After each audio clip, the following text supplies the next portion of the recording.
Party 6 నెలల్లో అధికారంలోకి వచ్చింది. ఇక్కడ ఇది కుట్ర కుతంత్రాలతో ఎందుకు వచ్చిందంటే, జగన్మోహన్ రెడ్డి గారు సీను అనే వ్యక్తితో ఒక కత్తిపోటు పడిపించుకొని సానుభూతి పొందినాడు. కరెక్ట్ ఎలక్షన్ టైంలో, ఎన్నికలకు ఓట్లు వేసే టైంలో వాళ్ళ చిన్నాయన వివేకానంద రెడ్డిని గొడ్డల పొడితో చంపి అదొక సానుభూతి పొంది వచ్చినాడు. స్వచ్ఛందంగా ఓట్లు వచ్చినది కాదు, సానుభూతితో వచ్చినటువంటి ఓట్లే ఇవి. కాబట్టి సైకిల్ పోవాలి, సైకిల్ రావాలనే నిదానం స్లోగన్ మనం నిరూపించుకోవాలి. ఆ కళ నిజం కాబోతుంది. ఒక 4 నెలలు మనం కష్టపడితే ప్రతి కార్యకర్త, ప్రతి లీడర్ కష్టపడితే ఖచ్చితంగా మనం ప్రభుత్వాన్ని ఏర్పాటు చేసుకోవచ్చు. ఎక్కడైతే చంద్రబాబు సార్ను అరెస్ట్ చేసినారో ఇక్కడ మన అభ్యర్థిని మనం గెలిపించుకొని సార్కు గిఫ్ట్గా ఇవ్వాలని చెప్పేసి నేను కోరుకుంటున్నాను. కాబట్టి ప్రతి ఒక్క కార్యకర్త కూడా అప్రమత్తంగా ఉండి ఓట్ల విషయంలో ఓట్లు ఎక్కించుకొని ప్రతిదీ కూడా జాగ్రత్త వ్యవహరించి పోలింగ్ బూత్కు తీసుకుపోయి ఓట్లు వేయించాలని చెప్పి కోరుకుంటూ సెలవు తీసుకుంటాం.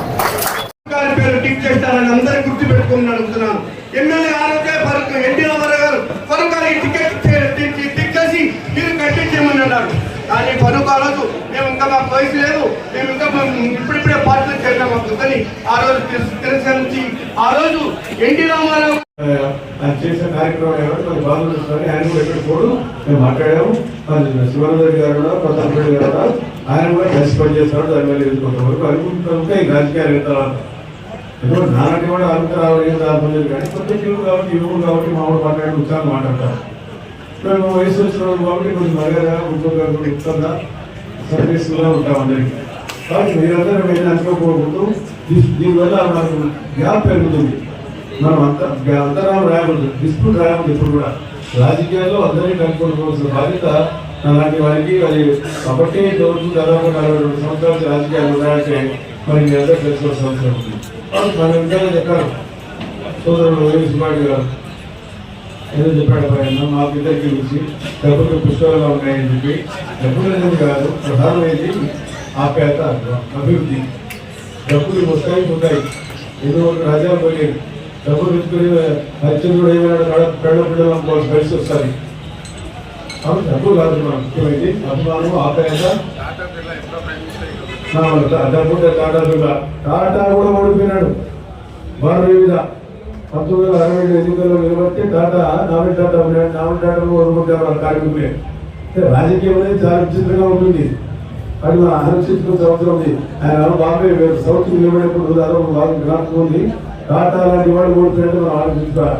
కాబట్టి డబ్బు అనేది ప్రధానం కాదు. మనం ఆలోచించుకోవాల్సింది మన ప్రజల్లో ఆప్యాయత పెంచుకోవాలి, అభిమానం పెంచుకోవాలా, ప్రజలు అందరూ ఖచ్చితంగా పనిచేయాలా. నంద్యాల ప్రాంతాన్ని ఏ రకంగా మనం మన ప్రజలు ఎన్నుకున్నారు కాబట్టి మన ప్రాంతం శాంతియుతంగా ఉండాలి. ఇక్కడ అందరం కూడా అందరం కలిసి ఉన్నాము. మనం ఐక్యత మనం కాపాడాల్సిన అవసరం ఉంది. అందరూ 2-3 సార్లు గొడవ జరిగేటివి, దాన్ని మనం అంతా అందరం కలిసి కాపాడాలి. ఇప్పుడు ఎయిమ్స్ పని కూడా తెలుసుకొని మరి డాక్టర్ గారు తెలుసు, ఖలీల్ గారు ఉన్నారు. ఆ రోజు గొడవ జరిగాయి. అయినా మేము అందరం కూడా నిజంగా ప్రశాంతంగా ఉండాలని చెప్పి కోరుకునే వాళ్ళని నిజాలో గొడవ జరగకూడదని, గ్రామాలు వ్యాక్సిన్ ఉండాలని ఎప్పుడు కోరుకోలేదు. గ్రామాలు వ్యాక్సిన్ పెట్టలేదు. ఏ గ్రామంలో కూడా శాంతియుతంగా ఉన్నారా అని కోరుకున్నాం. ప్రతి గ్రామంలో కూడా మేము అడిగాం. ప్రజలు ఏం అడిగితే అది చేశాం. ఏ కార్యక్రమం కావాలనే అభివృద్ధి కార్యక్రమం చేశాం. ఎందుకంటే చంద్రబాబు నాయుడు గారు ఈరోజు అంత నా మీద అభిమానం ఎందుకంటే ఏం చెప్పినా విన్నాం. ఆయన ఇంటికి ఎప్పుడు కూడా నాకు భాస్కర్ గారు నిర్మాణం ఉన్నప్పుడు అడిగారు వచ్చి, భాస్కర్ పెట్టుకున్నాం నీకు ఎంపీగా పొరపడారు తీసుకుంటాను. నేను అప్పుడు చేయలేదు. భాస్కర్ ఎవరు నాకు అంతవరకు తెలుసు. భాస్కర్ ఒకరు చూడాడు. భాస్కర్ గారు పెడతామని సంతోషిస్తాను నేను. మళ్ళీ రెండవసారి కదా మళ్ళీ 2014లో మన శిల్పామూర్తి గారితో కాంటాక్ట్ చేశాను. శిల్పామూర్తి గారు కాంటాక్ట్ చేసిన తర్వాత అప్పుడు అడిగారు నాకు, కోరెడ్డి గారు పెద్ద ఎట్లా గారు నువ్వు కలిసి పనిచేయండి. కష్టం నాకు ఎవరితో ఇది చదువుకోలేదు, దేశం లేదు. పార్టీ నాకు ముఖ్యం, చంద్రబాబు నాయుడు ముఖ్యం. NT Ramarao party NT Ramarao కలిసి పనిచేశారు.